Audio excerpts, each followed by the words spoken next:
नमस्कार बच्चों, कैसे हो आप सब लोग। मैं बीएल जांगड़ आप सभी का इस ऑनलाइन प्लेटफॉर्म पर हार्दिक स्वागत करता हूं।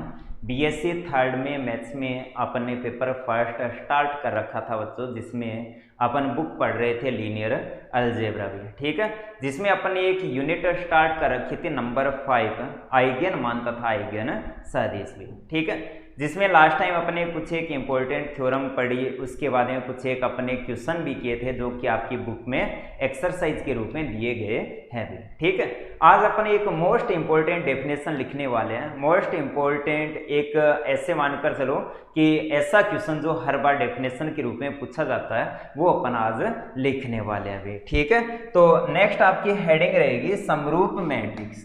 तो हेडिंग लिखो बच्चों, समरूप मैट्रिक्स।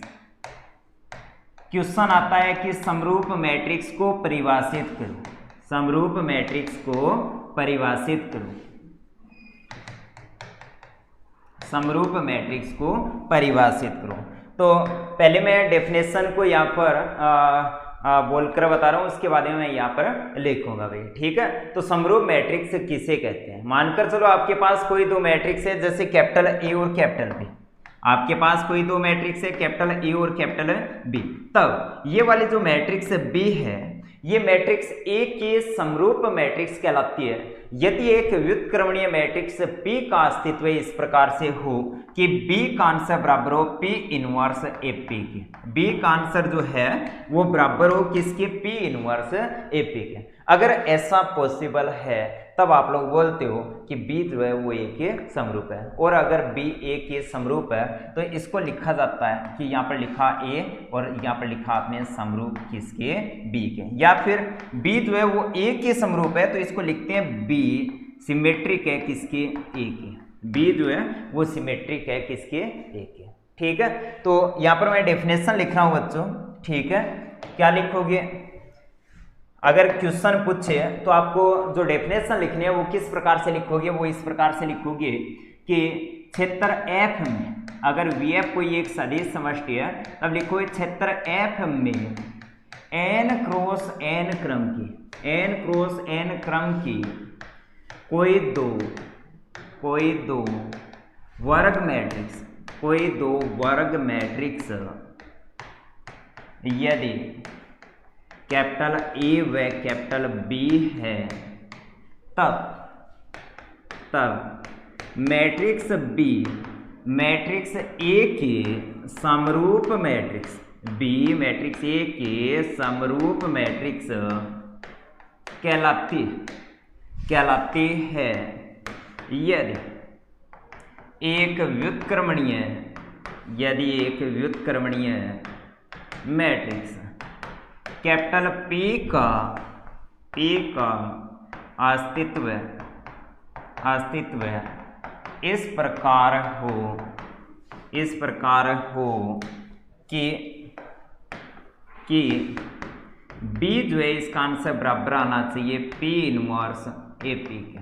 B जो है इसका आंसर आना चाहिए बच्चों किसके, P इनवर्स AP के। आपके पास कोई दो स्क्वायर मैट्रिक्स थे, यानी कि समरूप मैट्रिक्स होने के लिए दोनों मैट्रिक्स जो है वो समान क्रम की स्क्वायर मैट्रिक्स होनी चाहिए।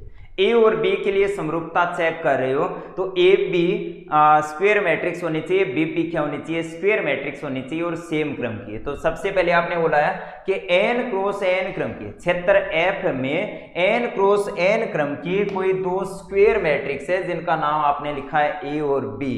तब जो मैट्रिक्स B है वो मैट्रिक्स A के सिमेट्रिक मैट्रिक्स कहलाती है। कब, जब एक अन्य व्युत्क्रमणीय मैट्रिक्स है। व्युत्क्रमणीय मैट्रिक्स कौन सी होती है, जिसका इनवर्स अपन ज्ञात कर सकते हैं। जब एक अन्य व्युत्क्रमणीय मैट्रिक्स P का अस्तित्व इस प्रकार से हो कि P इनवर्स AP का मान अगर ज्ञात करते हैं वो बराबर आना चाहिए किसके, B के। तब आप लोग क्या बोलते हो कि B जो है वो A के समरूप है। B जो है वो A के समरूप कहलाती है।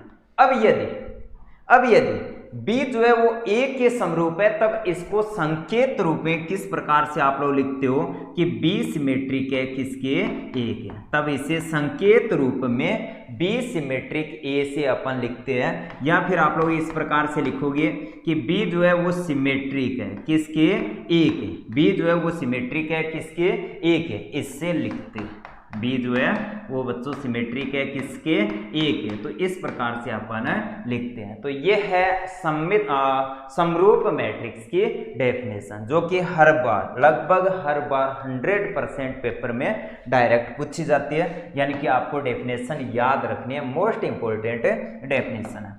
अब अगर अपन बात करें इसके उदाहरण की, जैसे आप लोग मानकर चलो कि आपके पास कोई एक स्क्वायर मैट्रिक्स है ए, और ए में मानकर चल रहा हूं 2, यहाँ पर लिखा है 1, यहाँ पर मान लो 1 है, यहाँ पर क्या लिखा है 2 है, ठीक है।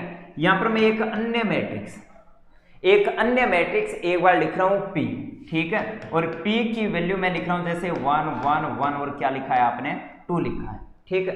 अगर P का मान ये है, देन आप लोग P का इनवर्स आप लोग ज्ञात कर सकते हो।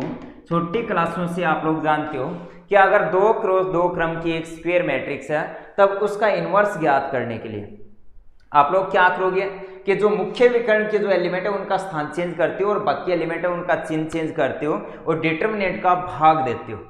यानी कि P इनवर्स का सूत्र आपने लिखा था एडजॉइंट P बटा डिटर्मिनेंट ऑफ P, इसके संगत सारणी का मान क्या होगा 2 - 1, यानी कि 1 आएगा। तो भाग देने की आवश्यकता नहीं है, डायरेक्ट इसके संगत सहखंडल, यानी कि आपको क्या करना है, एडजॉइंट ऑफ P ज्ञात करना है। 2 क्रॉस 2 के लिए एडजॉइंट ज्ञात करना आसान होता है। यहाँ पर 2 लिखना है, यहाँ पर 1 लिखना है, यहाँ पर -1, यहाँ पर -1 आपने लिखा, ठीक है। फिर मैं क्या कर रहा हूँ, यहाँ पर डायरेक्ट गणना ही कर रहा हूँ। मैंने क्या किया, यहाँ पर P इनवर्स AP का मान ज्ञात किया, और डायरेक्ट पहले यहाँ पर P इनवर्स लिखोगे, फिर A लिखोगे, फिर P लिखोगे, तीनों मैट्रिक्स का आप लोग गुणा करोगे, और गुणा करने के बाद में मैं डायरेक्ट यहाँ पर आंसर लिख रहा हूँ, आएगा 3 3 0 और 1, 3 3 0 और 1। अब देखो आपके पास एक स्क्वायर मैट्रिक्स A थी, उसके बाद में P एक अन्य मैट्रिक्स है जिसका इनवर्स अपन ज्ञात कर सकते हैं, और वो इस प्रकार से है कि P इनवर्स AP का मान इसके बराबर है। P इनवर्स AP का मान क्या है, इसके बराबर है। तब आप लोग क्या बोल सकते हो, यहाँ पर बोलोगे कि अतः इस कंडीशन में ये जो मैट्रिक्स है इसका नाम आप लोग B सोच सकते हो। P इनवर्स AP का नाम क्या लिखा आपने, B। तो B जो होती है वो इस A की क्या होती है, समरूप है। P इनवर्स AP का मान किसके बराबर होता है, B के। तो इस कंडीशन से B जो होती है वो A की क्या कहलाती है, समरूप। तो ये वाली मैट्रिक्स यानी कि क्या बोलोगे 3 3 0 और 1, ये जो मैट्रिक्स है ये सिमेट्रिक होगी किसके, A के। और A क्या है, ये वाले, यानी कि 2 1 1, और क्या लिखोगे 2 लिखोगे। ये आपने एक उदाहरण लिखा है, क्या बोलोगे कि ये वाली जो मैट्रिक्स है B, इसका नाम जैसे B सोचा, ये A के सिमेट्रिक मैट्रिक्स है। क्योंकि इन दोनों के लिए एक अन्य मैट्रिक्स P का, जो कि इनवर्स मैट्रिक्स है, व्युत्क्रमणीय मैट्रिक्स है, ठीक है, एक अन्य मैट्रिक्स P का अस्तित्व इस प्रकार से है कि P इनवर्स AP का मान ज्ञात करते हैं, वो किसके बराबर है, B के। तो B जो है वो A के क्या कहलाएगी, सिमेट्रिक। तो ये लिखा है आपने सममित यानी कि सिमेट्रिक मैट्रिक्स का उदाहरण भी, ठीक है। चलो जी, इसके बाद में मैं लिखता हूं एक नोट, ठीक है। इसमें एक डेफिनेशन लिखूंगा मैं, तुल्य मैट्रिक्स, एक मिलती जुलती डेफिनेशन में यहां पर लिख रहा हूं, तुल्य मैट्रिक्स।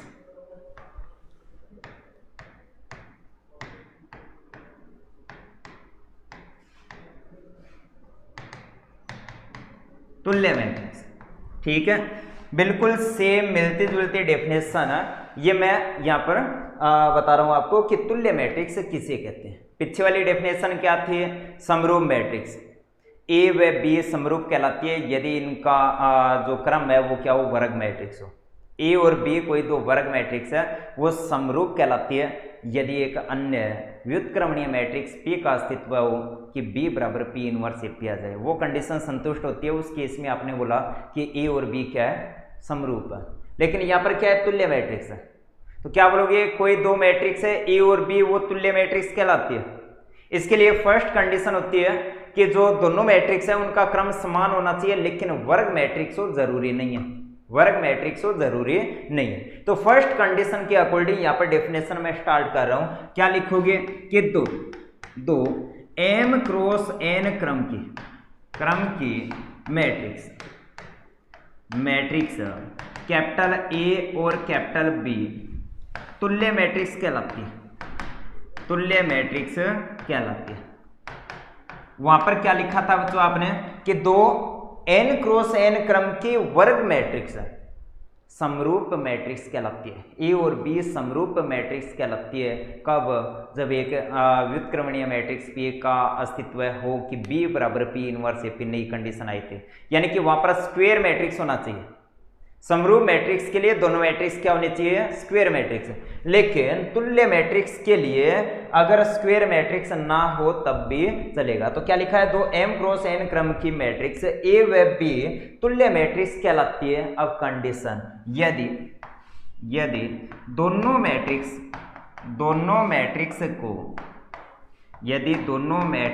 को एक दूसरे से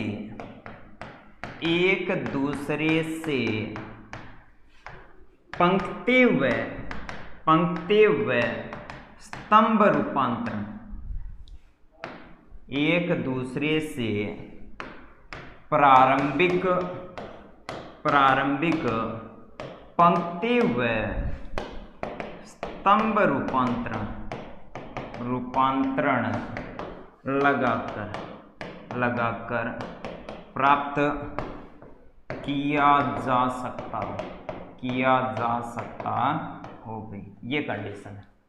यानी कि क्या बोला है आपने कि दो मैट्रिक्स है वो स्क्वायर मैट्रिक्स हो ये आवश्यक नहीं है, वे स्क्वायर मैट्रिक्स हो ये आवश्यक नहीं है। मानकर चलो आपके पास कोई दो मैट्रिक्स है, कैपिटल ए है और क्या है? कैपिटल बी है। ये दोनों तुल्य मैट्रिक्स कहलाती है। कब कहलाती है बच्चों? जब दोनों को एक दूसरे से परस्पर प्रारंभिक पंक्ति या फिर प्रारंभिक स्तंभ रूपांतरण लगाकर प्राप्त किया जा सकता हो। यानी कि ए के अंदर आप लोग क्या करते हो? प्रारंभिक रूपांतरण आप लोग लगाते हो और लगाने के बाद बी मिलनी चाहिए, और बी के अंदर आप लोग क्या करते हो? प्रारंभिक या फिर ए रूपांतरण आप लोग लगाते हो, ए बननी चाहिए। अगर ऐसा होता है तो आप लोग बोलते हो कि ए और बी दोनों क्या कहलाती है? तुल्य मैट्रिक्स कहलाती है वे। अब प्रारंभिक रूपांतरण कौन से थे? जैसे पंक्तियों में 3 रूपांतरण और स्तंभों में 3 रूपांतरण होते हैं। पंक्तियों में 3 रूपांतरण, जिनमें फर्स्ट था कि किन्हीं भी दो पंक्तियों को परस्पर इंटरचेंज कर सकते हैं। सेकंड था किसी एक स्पेशल पंक्ति को नॉन जीरो संख्या से आप लोग गुणा कर सकते हो। थर्ड क्या था कि नॉन जीरो संख्या से किसी पंक्ति को गुणा करके किसी अन्य पंक्ति के संगत अवयवों में अपन जोड़ सकते हैं। ये 3 प्रारंभिक रूपांतरण आपके थे। अगर इन रूपांतरणों की सहायता से इन दोनों को एक दूसरे से प्राप्त किया जा सकता है तो ये दोनों क्या कहलाती है? तुल्य मैट्रिक्स कहलाती है। तो फर्स्ट आपकी डेफिनेशन थी बच्चों कौन सी? समरूप मैट्रिक्स, और सेकंड है आपकी कौन सी? तुल्य मैट्रिक्स। नेक्स्ट आपका क्वेश्चन आता है कि समरूप व तुल्य मैट्रिक्स, समरूप व तुल्य मैट्रिक्स में अंतर, समरूप व तुल्य मैट्रिक्स में अंतर। इन दोनों में सामान्यतः कितने अंतर लिखेंगे अपन? 2 प्रकार के अंतर लिखेंगे, 2 प्रकार के अंतर लिखेंगे। ये जो तुल्यता संबंध जो कि आपने बाद में लिखा था, जो तुल्यता संबंध होता है वो m क्रॉस n क्रम की दो मैट्रिक्स, m क्रॉस n क्रम की दो मैट्रिक्स कैपिटल A व कैपिटल B के लिए क्या होता है? परिभाषित होता है। यानी कि आयताकार मैट्रिक्स भी क्या हो सकती है? तुल्य मैट्रिक्स हो सकती है। जैसे मैट्रिक्स A का क्रम क्या है? 5 क्रॉस 6 और B का क्रम भी क्या है? 5 क्रॉस 6। तो ये दोनों क्या हो सकती है? परस्पर तुल्य मैट्रिक्स हो सकती है। तो आपने क्या लिखा कि तुल्यता संबंध या फिर तुल्य जो दो तुल्य मैट्रिक्स होती है उनका क्रम m क्रॉस n प्रकार का हो सकता है, या फिर m क्रॉस n क्रम की दो मैट्रिक्स कैपिटल A और B के लिए परिभाषित होता है। क्या? तुल्यता संबंध। ठीक है। जबकि समरूपता जो होता है, जबकि समरूपता जो होता है वो दो समान क्रम की वर्ग मैट्रिक्स के लिए परिभाषित होता है, दो n क्रॉस n क्रम की वर्ग मैट्रिक्स के लिए परिभाषित होता है। ये आपका फर्स्ट डिफरेंस है, ठीक है। अब अपन बात करते हैं डिफरेंस नंबर सेकंड की। आपको याद रखना है कि यदि कोई दो मैट्रिक्स कैपिटल ए और कैपिटल बी परस्पर समरूप है, परस्पर क्या है, समरूप है, तब वे निश्चित रूप से तुल्य मैट्रिक्स भी होती है। यदि दो मैट्रिक्स कैपिटल ए व कैपिटल बी परस्पर समरूप मैट्रिक्स है तब वे निश्चित रूप से तुल्य मैट्रिक्स होती है, परंतु इसके विलोम का सत्य होना आवश्यक नहीं है। इसका अर्थ क्या है कि यदि दो मैट्रिक्स ए और बी परस्पर तुल्य मैट्रिक्स है तो वे दोनों समरूप मैट्रिक्स भी हो जरूरी नहीं है। ये दो अंतर है। तो फर्स्ट डिफरेंस क्या था आपका कि जो तुल्यता होता है वो आयताकार मैट्रिक्स के लिए भी पॉसिबल है, लेकिन समरूपता वर्गाकार मैट्रिक्स के लिए परिभाषित होता है। और सेकंड डिफरेंस क्या है कि अगर दो मैट्रिक्स ए और बी है वो समरूप है तो निश्चित रूप से तुल्य होती है, लेकिन तुल्य है तो समरूप हो आवश्यक नहीं है भी, ठीक है। अब अपन स्टार्ट करते हैं, नेक्स्ट लिखते हैं समरूप मैट्रिक्स की गुणधर्म, ठीक है। तो नेक्स्ट आपकी हेडिंग रहेगी बच्चों समरूप मैट्रिक्स के गुणधर्म। सबसे पहले अपन स्टार्ट करते हैं प्रॉपर्टी नंबर फर्स्ट प्रॉपर्टी में क्या लिखा है कि समरूपता एक तुल्यता संबंध होता है। जैसे आपने छोटी क्लास में पढ़ा था भाई क्या कि कोई एक दिया गया संबंध कैपिटल आर एक तुल्यता संबंध कहलाता है यदि वह तीन कंडीशन संतुष्ट करे। नंबर फर्स्ट होती है समतुल्यता, नंबर सेकंड होती है सममितता, नंबर थर्ड होती है संक्रामकता। अगर तीनों कंडीशन को कोई एक रिलेशन सेटिस्फाई कर रहा है, संतुष्ट कर रहा है, तो ऐसे रिलेशन का नाम होता है बच्चों क्या, तुल्यता संबंध। यहाँ पर तुल्यता संबंध सिद्ध करना है किसको, समरूपता को। तो समरूपता को तुल्यता सिद्ध करने के लिए कितनी कंडीशन, तीन कंडीशन। तो चलो भाई स्टार्ट करते हैं। इसके डेरिवेशन में तीन कंडीशन आपको संतुष्ट करवानी है। सबसे पहले नंबर फर्स्ट क्या लिखोगे, समतुल्यता, समतुल्यता, ठीक है। अब अपन देखते हैं कि समतुल्यता का अर्थ क्या होता है। समतुल्यता का अर्थ होता है कि स्वयं का स्वयं से रिलेशन होना चाहिए। अगर इस फर्स्ट प्रॉपर्टी के अकॉर्डिंग अगर अपन देखें तो यहाँ पर रिजल्ट आपको लेकर आना है कि कोई एक मैट्रिक्स स्वयं के क्या होती है, समरूप मैट्रिक्स होती है। जैसे रिलेशन की बात करें तो समतुल्यता का अर्थ होता है कि स्वयं का स्वयं के साथ वो रिलेशन होना चाहिए, लेकिन यहाँ पर मैट्रिक्स की बात हो रही है और किसकी बात हो रही है, समरूपता की। तो आप लोग क्या बोलोगे कि प्रत्येक मैट्रिक्स स्वयं के अगर समरूप मैट्रिक्स है तो आप बोलोगे कि समरूपता एक समतुल्य संबंध है। तो समतुल्यता के लिए आप लोग लिखोगे कि चूंकि कैपिटल ए क्या है, कोई एक मैट्रिक्स है, कैपिटल ए क्या है, कोई एक मैट्रिक्स है, इसके लिए इकाई मैट्रिक्स है। और इकाई मैट्रिक्स क्या होती है, हमेशा एक व्युत्क्रमणीय मैट्रिक्स होती है। तो इसके लिए लिखा आपने there exist I such that, इकाई मैट्रिक्स इस प्रकार से विद्यमान है कि A is equal to I inverse A I inverse A I. जैसे आपने समरूपता की डेफिनेशन आपने लिखी थी कि B जो है वो समरूप कहलाती है किसके, A के। कब कहलाती है, यदि देयर एग्जिस्ट P, और ये P जो है वो क्या होती है, एक व्युत्क्रमणीय मैट्रिक्स होती है। और इस प्रकार से होनी चाहिए कि B is equal to P inverse AP, P inverse AP। अगर ये वाली कंडीशन संतुष्ट है तो आप लोग बोलते हो कि B जो है वो A की क्या है, समरूप। यहाँ पर क्या लिखा है कि A के लिए इकाई मैट्रिक्स, और इकाई मैट्रिक्स क्या होती है, व्युत्क्रमणीय मैट्रिक्स होती है। का अस्तित्व इस प्रकार से है सच दैट, यानी कि इस प्रकार से है कि A is equal to I inverse A I, P inverse AP, P inverse AP।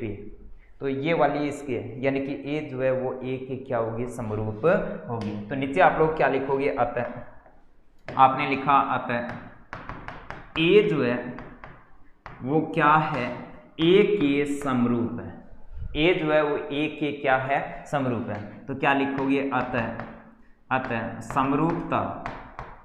समरूपता एक समतुल्यता, फर्स्ट कंडीशन आपकी संतुष्ट है, समतुल्यता संबंध या फिर समतुल्य संबंध, समतुल्य संबंध। ठीक है, चलो जी अब देखते हैं कंडीशन नंबर आपकी सेकंड कंडीशन क्या होती है बच्चों। सेकंड कंडीशन होती है सम्मिति। सेकंड कंडीशन होती है आपकी सम्मिति या फिर सम्मितता। ठीक है, सम्मितता का अर्थ क्या होता है, वहां पर आपने लिखा था कि अगर ए का बी के साथ कोई एक संबंध है तब बी का सेम रिलेशन ए के साथ होना चाहिए। अगर ए का बी के साथ कोई एक रिलेशन है तो सेम रिलेशन बी का ए के साथ होना चाहिए। अगर ऐसा है तो वो वाला रिलेशन एक सम्मित संबंध सिमेट्रिक रिलेशन कहलाता है। तो यहाँ पर आप लोग क्या करोगे, मानकर चलोगे। यहाँ पर आप लोग मानकर चल रहे हो कि माना बी जो है वो सिमेट्रिक है, सम्मित है किसके साथ, ए के साथ। बी जो है वो ए के साथ सम्मित है, तब आपको दर्शाना है कि ए भी बी के क्या है, सम्मित। बी ए के सम्मित है तो ए को बी के सम्मित दर्शाना है। अगर दर्शा दिया तो आप बोलोगे सम्मितता एक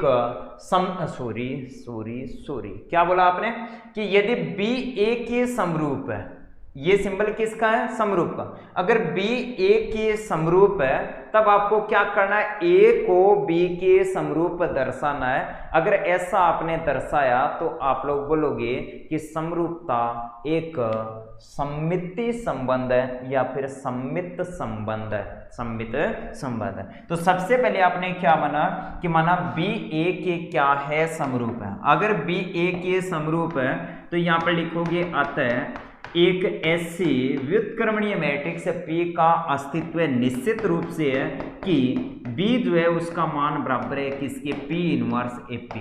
P इनवर्स AP। ये तो आपने माना है कि B A के क्या है, समरूप है। अब क्या करना है, A को B के समरूप दर्शाना है। तो यहाँ पर आपने लिखा न, ठीक है, यहाँ पर मैंने लिखा A, यहाँ पर मैंने क्या लिखा A। या फिर एक काम कर लो कि ऊपर जो मैट्रिक्स दी है ना, इन मैट्रिक्स में लेफ्ट साइड से P से ऑपरेट करवाओ। अगर लेफ्ट साइड में P से ऑपरेट करवाओगे तो यहाँ पर आएगा P, यहाँ पर लिखा B। ठीक है, राइट साइड से ऑपरेट करवाओ P इनवर्स से, राइट साइड से ऑपरेट करवाओ P इनवर्स से, तो यहाँ पर क्या आएगा, P इनवर्स। ठीक है, लेफ्ट साइड से ऑपरेट करवाया था P का तो यहाँ पर P इनवर्स, यहाँ पर A फिर P, राइट साइड से P इनवर्स से आपने ऑपरेट करवाया। ठीक है, यहाँ पर मैं क्या कर रहा हूँ, एसोसिएटिव लगा रहा हूँ, साथचर्यता लगा रहा हूँ। तो इन दोनों को एक साथ आपने लिखा और एक साथ लिखा तो यहाँ पर आपके पास आएगा, देखो ये P क्या बन रहा है, I बन रहा है, ये P क्या बन रहा है, I क्या होती है, इकाई मैट्रिक्स है। और इकाई मैट्रिक्स का किसी भी मैट्रिक्स के साथ गुणा करते हैं कोई फर्क नहीं पड़ता। तो I ये क्या बनेगा, A बनेगा। इस पूरे A को लेफ्ट साइड में लिख रहा हूं तो यहाँ पर आ गया A, और इसको मैंने लिखा राइट साइड में, तो यहाँ पर आपने लिखा क्या कि P B इनवर्स। आप देखो आपने समरूप मैट्रिक्स के लिए ये लिखा था कि B is equal to P inverse AP, ये लिखा था। अगर ऐसा लिखा है तब आपने बोला कि बाहर वाली मैट्रिक्स इस मैट्रिक्स के समरूप है। लेकिन जो पहले लिखा है वो क्या था, इनवर्स था। पहले लिखा है वो क्या, इनवर्स, बाद में क्या मैट्रिक्स है। यहां पर देखो A जो है वो B के समरूप कहलाएगी कब, जब यहाँ पर पहले जो मैट्रिक्स लिखी है वो इनवर्स के रूप में लिखी हो। किसके रूप में लिखी हो, इनवर्स के रूप में। तो उस रूप में सेट करने के लिए मैं एक काम कर रहा हूं। नेक्स्ट स्टेप, यहाँ पर A लिखा, ठीक है, इस P को मैंने लिख दिया P इनवर्स का इनवर्स। इनवर्स का इनवर्स क्या होता है, सेम मैट्रिक्स। तो लिखा P इनवर्स का इनवर्स, फिर आपने लिखा B, फिर आपने लिखा P इनवर्स। ठीक है, अब एक बार सोचना है आपको, ये जो P इनवर्स है इसके स्थान पर C सोचो। P इनवर्स जो है इसके स्थान पर क्या सोचोगे आप लोग, C। तो ये क्या बनेगा, C inverse BP, sorry C inverse BC, C inverse BC। तो पहले क्या लिखा है, इनवर्स फिर मैट्रिक्स फिर मैट्रिक्स। पहले क्या है, C इनवर्स फिर B फिर C। जैसे यहाँ पर P inverse AP, C inverse B फिर C। अगर ऐसा प्राप्त होता है तो आप लोग डायरेक्ट क्या लिख सकते हो कि ये वाली मैट्रिक्स इस मैट्रिक्स की क्या है, समरूप है। तो यहाँ पर आपका रिजल्ट आया कि अतः A जो है वो समरूप है किसके, B के। A जो है वो समरूप आ रही है किसके, B के। अगर P एक व्युत्क्रमणीय मैट्रिक्स थी तो उसका आप लोग इनवर्स ज्ञात कर सकते हो, और इनवर्स अगर आपने ज्ञात कर लिया तो उसका इनवर्स भी ज्ञात कर सकते हो, यानी कि P इनवर्स का इनवर्स विद्यमान है। यानी कि P इनवर्स एक व्युत्क्रमणीय मैट्रिक्स का अस्तित्व इस प्रकार से है कि A is equal to P inverse का इनवर्स, फिर B, फिर P इनवर्स, यानी कि C इनवर्स BC ऐसा प्राप्त हो रहा है। तो A B के क्या है, समरूप है। तो ये आपका रिजल्ट आ गया। यानी कि सेकंड जो आपने कंडीशन सिद्ध की है, इसको मैं एक बार फिर से लिख रहा हूं कि आपने लिखकर चला था कि B जो है वो समरूप थी किसके, A के, उसके बाद में आपने सिद्ध किया कि A जो है वो भी समरूप है किसके, B के। यानी कि जो समरूपता है वो कौन सा संबंध है, सममितीय संबंध भी है। तो लिखोगे अतः समरूपता, समरूपता सम्मित संबंध, दो कंडीशन आपने संतुष्ट करवाई। अब नेक्स्ट अपन कंडीशन नंबर थर्ड की बात करें तो कंडीशन नंबर थर्ड में आपको दर्शाना है संक्रामकता, संक्रामकता। ठीक है, अब संक्रामकता क्या होती है? अभी कोई एक रिलेशन कैपिटल आर है, अगर A का B के साथ रिलेशन कैपिटल आर है, सेम रिलेशन B का C के साथ आपको दिया है, तब आपको सिद्ध करना है कि अगर A का C के साथ भी सेम रिलेशन है, तब बोलोगे जो रिलेशन कैपिटल आर है वो क्या है, संक्रामक। क्या बोल रहा, A का B के साथ, B का C के साथ आपको दिया है, तब सेम रिलेशन अगर A का C के साथ है, तब आप लोग बोलते हो कि वो वाला रिलेशन क्या कहलाता है, एक संक्रामक संबंध। यहाँ पर समरूपता को संक्रामक सिद्ध करना है, तो समरूपता को संक्रामक सिद्ध करने के लिए आप लोग क्या करोगे, मानकर चलोगे। क्या करोगे, मानकर चलोगे कि B जो है वो समरूप है किसके, A के। फिर मानकर चल रहे हो साथ ही कि C जो है वो समरूप है किसके, B के। तब आपको सिद्ध करना है, संक्रामकता के लिए आपको क्या करना होगा, सिद्ध करना होगा कि जो C है वो समरूप है किसके, A के। यानी कि समरूपता के लिए ये दो कंडीशन तो अपन लिखकर चल रहे हैं कि माना B A के समरूप, C B के समरूप, तब आपको सिद्ध करना है कि C जो है वो A के B क्या है, समरूप। अगर ऐसा आ जाता है तो आप लोग ये समरूपता एक संक्रामक संबंध है। ठीक है, तो देखो ये सिद्ध करना है, तो इसको सिद्ध करने के लिए आप लोग क्या बोलोगे, ये लिखोगे कि चूंकि B समरूप है किसके, A के। अगर B A के समरूप है तो आप बोलोगे कि एक व्युत्क्रमणीय matrix there exist P such that, एक व्युत्क्रमणीय मैट्रिक्स P का अस्तित्व इस प्रकार से होगा कि जो B है उसका आंसर P इनवर्स AP के बराबर होगा। नाम लिखा नंबर फर्स्ट। फिर सेकंड, आप लोग मानकर चल रहे हो कि चूंकि जो C है वो समरूप है किसके, B के, तो आप लोग बोलोगे कि देयर एग्जिस्ट एक व्युत्क्रमणीय मैट्रिक्स Q का अस्तित्व इस प्रकार से होगा कि सच दैट, यहाँ पर लिखा आपने क्या कि C is equal to Q inverse, यहाँ पर लिखा BQ, ये लिखा आपने कंडीशन नंबर 2। अब करना क्या है, C को A के समरूप सिद्ध करना है, और C को A के समरूप सिद्ध करने के लिए आप लोग एक काम कर रहे हो, C को A के समरूप सिद्ध करने के लिए आप लोग एक काम कर रहे हो, इस स्टेप को एक बार फिर से लिख रहे हो कि C इज इक्वल टू, यहाँ पर लिखा Q इनवर्स BQ। ठीक है, अब क्या करोगे, B का मान समीकरण नंबर 1 से यहाँ पर लिखोगे, समीकरण नंबर 1 से यहाँ पर रखोगे, और यहाँ से रखा तो बोलोगे C is equal to Q inverse, B के स्थान पर आपने लिखा P इनवर्स, यहाँ पर A, फिर लिखा P, फिर आगे लिखा आपने Q। अब क्या करोगे, मैट्रिक्स गुणन शास्त्रीय नियम का पालन करता है। शास्त्रीयता का अर्थ होता है कि आगे पीछे अपन गुणा कर सकते हैं, तो इसको अपन लिख सकते हैं Q इनवर्स P इनवर्स, फिर आपने लिखा A, और इसको इस प्रकार से लिख सकते हो PQ। ठीक है, अब देखो इनवर्स मैट्रिक्स के ऑपरेशन से Q इनवर्स P इनवर्स जो है इसके स्थान पर आप लोग लिख सकते हो PQ का होल इनवर्स, फिर लिखा A, फिर लिखा आपने PQ। ठीक है, अब आपको एक बात ध्यान में रखनी है कि चूंकि P व Q व्युत्क्रमणीय मैट्रिक्स है, P व Q क्या है, व्युत्क्रमणीय मैट्रिक्स, और दो व्युत्क्रमणीय मैट्रिक्स का गुणन भी क्या होता है, एक व्युत्क्रमणीय मैट्रिक्स होता है। तो यहाँ पर लिखा आपने अतः PQ भी व्युत्क्रमणीय मैट्रिक्स है, PQ भी क्या है, व्युत्क्रमणीय मैट्रिक्स। यानी कि एक व्युत्क्रमणीय मैट्रिक्स PQ का अस्तित्व इस प्रकार से, एक व्युत्क्रमणीय मैट्रिक्स PQ का अस्तित्व इस प्रकार से है कि C इज इक्वल टू जो मैट्रिक्स है उसका इनवर्स फिर लिखा A, फिर वो सेम मैट्रिक्स है। अगर ऐसा आता है तो आप लोग बोलते हो, क्या बोलते हो कि ये वाली मैट्रिक्स इसके क्या है, इसके क्या है, समरूप है। क्या है, समरूप है। तो यहाँ पर लिखोगे बच्चों, अतः ये लिखा आपने C समरूप है किसके, A के। C समरूप है किसके, A के। यानी कि आपने सिद्ध क्या किया बच्चों, यहाँ पर आपने सिद्ध किया, अर्थात आपने मानकर चला था कि B समरूप था किसके, A के, फिर C समरूप था किसके, B के, देन आपने प्रूव किया C जो है वो समरूप है किसके, A के। और ये सिद्ध किया तो आपने लिखा अतः समरूपता, समरूपता एक संक्रामक संबंध है, संक्रामक संबंध है, संक्रामक संबंध है।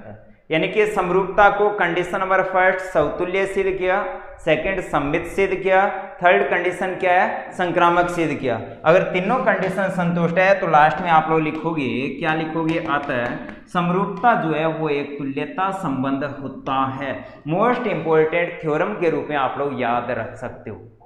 समरूपता जो है वो क्या होता है, एक तुल्यता संबंध होता है। मोस्ट इंपोर्टेंट थ्योरम के रूप में आपको ये वाला जो प्रॉपर्टी है, ये वाली जो प्रॉपर्टी है वो आपको याद रखनी है अभी, ठीक है। चलो जी, अब अपन बात करते हैं प्रॉपर्टी नंबर सेकंड की। क्या लिखा है, ये लिखा है A is equal to B, equal नहीं है, क्या लिखा है, समरूप है। यदि A B के समरूप है तो सिद्ध करना है कि मैट्रिक्स A और B के संगत जो सारणिक होती है वो सेम होती है, उनका मान क्या होता है, सेम होता है, ठीक है। तो ये मैं लिखकर चल रहा हूं, तो आप लोग मानकर चल रहे हो कि माना A जो है वो समरूप है, A जो है वो समरूप है किसके, B के।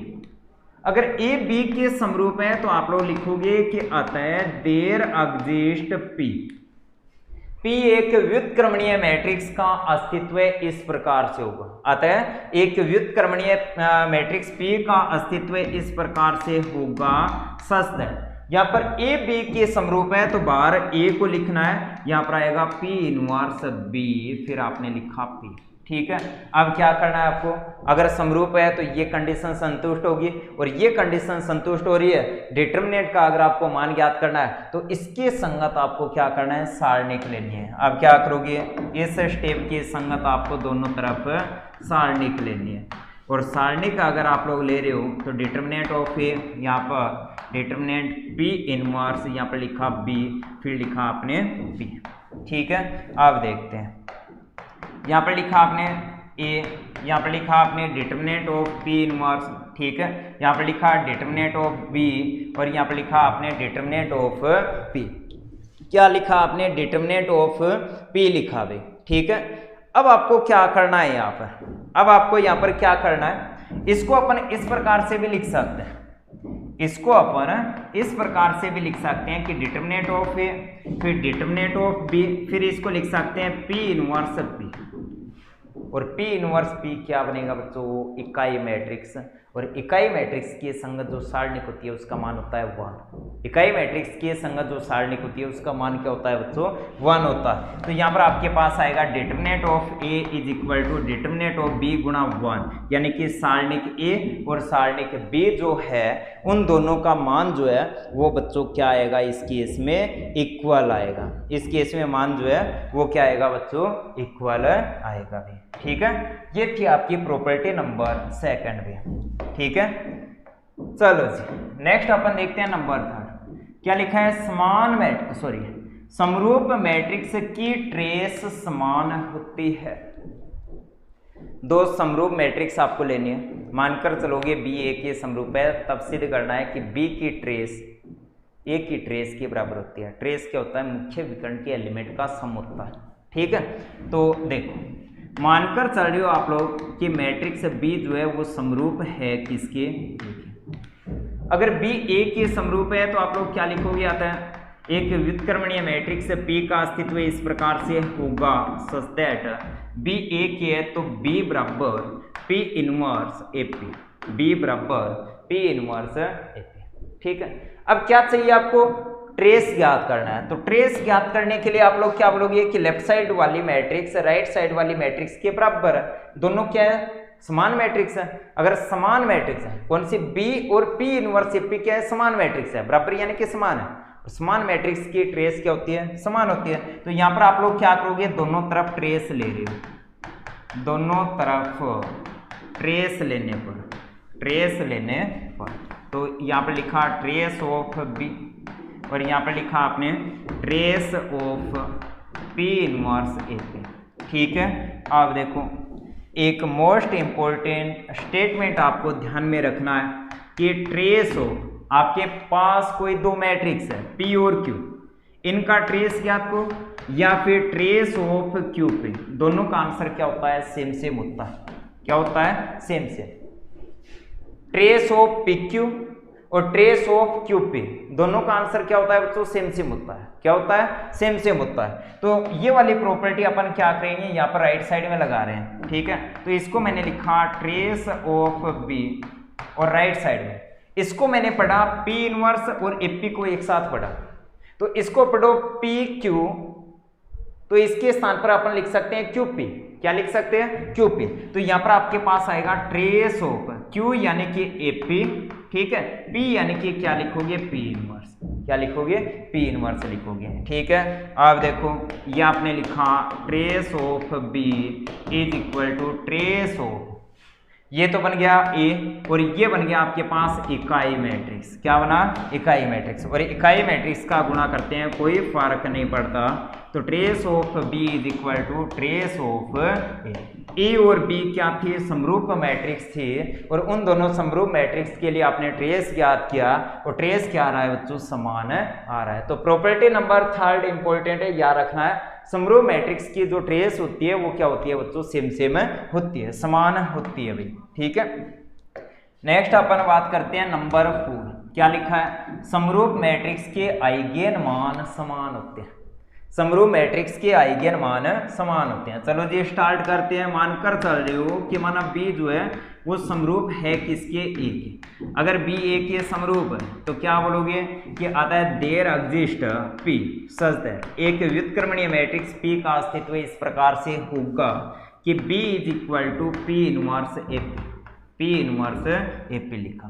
ठीक है, अब क्या करना है, आपको सिद्ध करना है कि अगर ये दोनों समरूप मैट्रिक्स है तो इनके आइगेन मान समान है। और आइगेन मान ज्ञात करने के लिए आप लोग क्या करते हो, अभिलक्षणिक समीकरण, B की अभिलक्षणिक समीकरण ज्ञात करनी है और A की अभिलक्षणिक समीकरण ज्ञात करनी है। अगर दोनों सेम आए तो क्या बोलोगे, आइगेन मान क्या है, सेम है। ठीक है, तो B की अभिलक्षणिक समीकरण और A की अभिलक्षणिक समीकरण, तो इसके लिए मैं एक काम कर रहा हूं, नवकार है नहीं गणना। यहाँ पर मैंने ज्ञात किया B minus lambda times I। ठीक है, B के स्थान पर ये वाला मान आप लोग लिख सकते हो, तो लिखा P इनवर्स AP। ठीक है, फिर लिखा माइनस लेमडा I है, I के स्थान पर आप लोग लिख सकते हो P इनवर्स P। ठीक है, ये लिखा B minus lambda I is equal to, इसको लिखा P इनवर्स AP।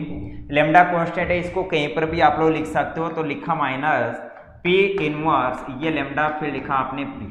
ठीक है, थोड़ा सा हल आपको करना होगा, तो B minus lambda I is equal to, P inverse को लेफ्ट साइड से आपने कॉमन लिया, यहाँ पर आएगा A, P को राइट साइड से कॉमन लिया तो यहाँ पर आएगा माइनस का लेमडा, यहाँ पर लिखा आपने P, लेकिन लेमडा एक संख्या है तो यहाँ पर क्या लिखोगे, I लिखोगे। अब मैं क्या कर रहा हूँ, दोनों तरफ सारणिक लेने पर, और डिटरमिनेंट अगर आप लोग ले रहे हो तो ये बनेगा determinant of B minus lambda I is equal to determinant of P inverse, फिर A माइनस लेमडा I आपने लिखा, फिर आपने लिखा P। ठीक है, आप देखो इसको अपन लिख सकते हैं B माइनस लेमडा I, इन तीनों का अलग डिटरमिनेंट, तो P इनवर्स, फिर A माइनस लेमडा I, फिर लिखा आपने P। ठीक है, एक स्टेप और देखते हैं, लिखा आपने B minus lambda I is equal to, इसको लिखा A माइनस लेमडा I, और इन दोनों को एक साथ अपन लिख सकते हैं P इनवर्स P। ये क्या बनेगा, एक इकाई मैट्रिक्स, और इकाई मैट्रिक्स के संगत सारणी का मान क्या होगा, 1 होगा। तो ये बन जाएगा आपके पास B minus lambda I is equal to A minus lambda I।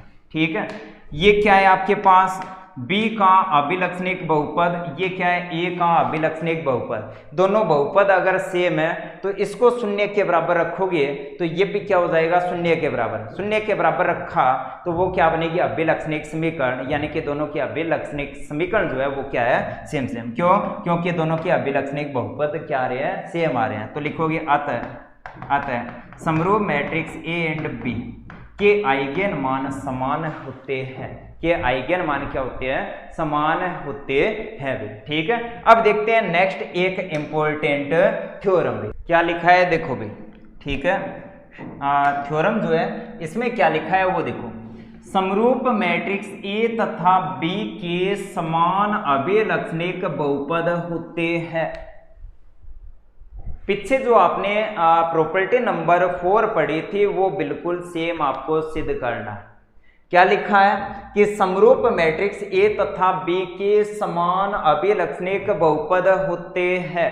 तो इसको सिद्ध करने के लिए सबसे पहले आपको क्या करना है, पीछे वाली जो प्रॉपर्टी है वो पूरी सेम डिट्टो कॉपी करनी है। ठीक है, तो फर्स्ट लाइन के लिए सबसे पहले आप लोग क्या करोगे, दो समरूप मैट्रिक्स आप लोग मानकर चलोगे थ्योरम के लिए। सबसे पहले कि माना बी ए के समरूप है, तो व्युत्क्रमणीय मैट्रिक्स पी का इस प्रकार से अस्तित्व होगा कि बी बराबर पी इनवर्स ए पे।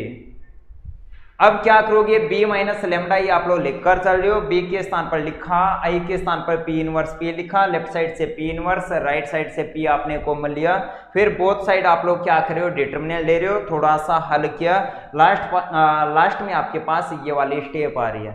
ये क्या है, बी का अभिलक्षणिक बहुपद, ये क्या है, ए का अभिलक्षणिक बहुपद। दोनों के बीच में क्या लिखा है, इक्वल, यानी कि ए और बी के अभिलक्षणिक बहुपद क्या है, समान। यानी कि समरूप मैट्रिक्स के अभिलक्षणिक बहुपद क्या होते हैं, समान होते हैं। यहां तक आपने कर लिया। यानी कि इस थ्योरम के डेरिवेशन के लिए सबसे पहले आपको क्या करना है, प्रॉपर्टी नंबर 4 जो है वो पूरी कॉपी करनी है, पूरी कॉपी करें भाई। ठीक है, ये सेम मैंने आपको बता दिया।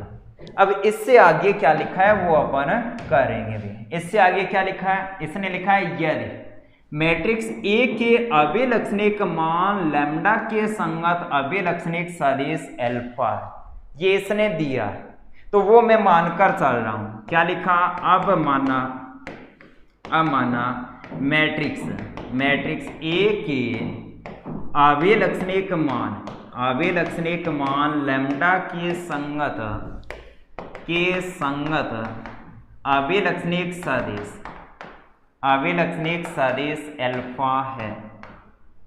लैम्डा के संगत अभिलक्षणिक सदिश अगर अल्फा है तो अभिलक्षणिक मान समस्या से आप लोग क्या लिखोगे, A alpha is equal to lambda alpha. Equation number A आपने इसको नाम दिया। जैसे आप लोग लिखते हो ए एक्स बराबर लैम्डा एक्स, तो ए के आइगन मान लैम्डा के संगत एक्स क्या होता है, अभिलक्षणिक सदिश, लेकिन सदिश का नाम क्या दिया, इसने अल्फा दिया। ठीक है, अब करना क्या, यहां तक तो आपको दिया, अब आपको सिद्ध करना है। इसने बोला है कि तब सिद्ध कर कि P इनवर्स अल्फा जो है वो अभिलक्षणिक मान लैम्डा के संगत B का अभिलक्षणिक सदिश है।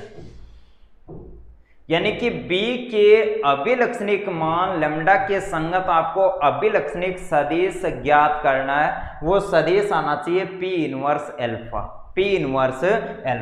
ठीक है, किसका सदिश आना चाहिए, B का, किसके संगत, लैम्डा के संगत। अब देखो ध्यान से कि अगर यहां पर A लिखा है तो चर्चा कर रहे हो A की, अगर यहां पर अल्फा लिखा है तो बोलोगे कि A का अल्फा अभिलक्षणिक सदिश है किसके संगत, लैम्डा के संगत। कब, जब बराबर लैम्डा अल्फा, यानी कि A का लैम्डा के संगत जो अभिलक्षणिक सदिश है वो यहां पर आएगा और यहां पर आएगा।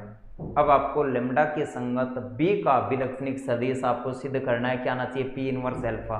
तो मैं नई गणना कर रहा हूं, किसका अभिलक्षणिक सदिश आपको ज्ञात करना है। जैसे A का तो यहां पर A लिखा है, B का तो यहां पर मैं लिख रहा हूं B, लैम्डा के संगत तो यहां पर मैंने लिखा जैसे लैम्डा आना चाहिए, क्या आना चाहिए, लैम्डा। और अन्ना क्या चाहिए, पी इनवर्स अल्फा, तो लेमडा के गुणा में होना चाहिए पी इनवर्स अल्फा, और बी के गुणा में भी क्या होना चाहिए, पी इनवर्स अल्फा। यानी कि आप लोग गणना कर रहे हो, नव का अर्थ है नहीं गणना, बी के गुणा में मैंने लिखा पी इनवर्स अल्फा, इसकी मैं गणना करूंगा।